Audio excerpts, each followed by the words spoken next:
You alright guys, I'm making this video because my bike will not start. I've not got a clue what's wrong with it. It's a Chinese installed TMEC across the bike. Nothing wrong with it, it's pretty much brand new.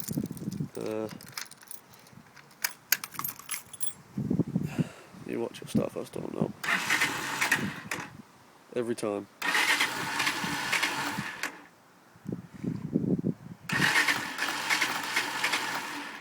Got my choke down here.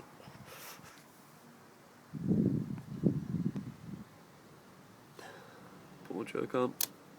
That's on full. Let's try it again. Nothing. Nothing. Put it down one. I